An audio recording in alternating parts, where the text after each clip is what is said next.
এক রাজ্যে এক দয়ালু রাজা রাজত্ব করতেন, যিনি তার প্রজাদের প্রতি অত্যন্ত সদয় ও সহানুভূতিশীল ছিলেন।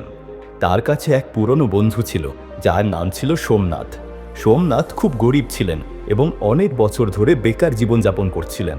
তিনি সর্বদা নিজেদের দুর্ভাগ্যের জন্য অন্যদের দোষ দিতেন এবং হতাশাগ্রস্ত জীবন কাটাতেন।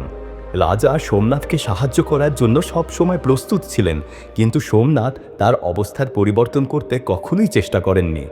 একদিন রাজা সোমনাথকে রাজ্যপ্রাসাদে ডাকলেন।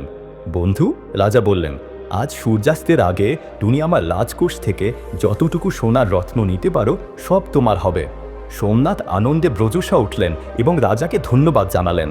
সোমনাথ বাড়ি ফিরে এসে স্ত্রীকে বললেন, আমার আজ সত্যি অশেষ সৌভাগ্য হয়েছে, আমি রাজা থেকে অনেক সোনার রত্ন পাব। তরা সম্পূর্ণ আনন্দিত হচ্ছিলেন এবং বললেন, তুমি এখনই যেয়ে আনো, আরও বেশি রত্ন নিয়ে এসো। কিন্তু সোমনাথ বললেন, এখন আমাকে কিছু খেতে হবে, পরে যাব। কিছু খেয়ে তিনি ঘুমিয়ে পড়লেন এবং ভেবেছিলেন যে সময় তার সঙ্গে রয়েছে। কিছু পরে যখন স্ত্রী তাকে ডাকলেন, তখন তিনি জেগে উঠলেন। ওহ, এখন দুপুর! তিনি তাড়াহুড়ো করতে লাগলেন এবং বাড়ি থেকে বের হলেন। কিন্তু রাজ্যপ্রাসাদে পৌঁছাতে পৌঁছাতে সূর্য ডুবে গেল। সোমনাথ হতাশ হলেন। তিনি দরজায় পৌঁছালেন, কিন্তু তা বন্ধ হয়ে গেছে। তার অপচয় করা সময়ের জন্য তিনি দারুণ আফসোস করলেন। আমি যদি সময়ের মূল্য দিতাম, তবে আজ আমি রাজা হতে পারতাম। তিনি হতাশায় কেঁদে উঠলেন।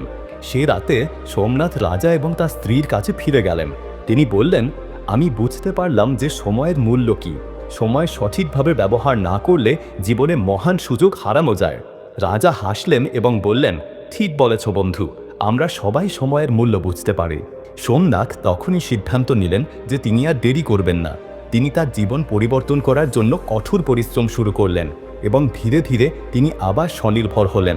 রাজা ও রাজ্যের সমর্থন নিয়ে সোমনাথ তার স্বপ্নগুলিকে সত্যি করতে সক্ষম হলেন। গল্পটির শেষে একজন মানুষ শেখে যে সময়কে সঠিকভাবে মূল্যায়ন করলে জীবনের প্রতিটি মুহূর্ত কাজে আসবে এবং সর্বদা সক্রিয় থাকতে হবে।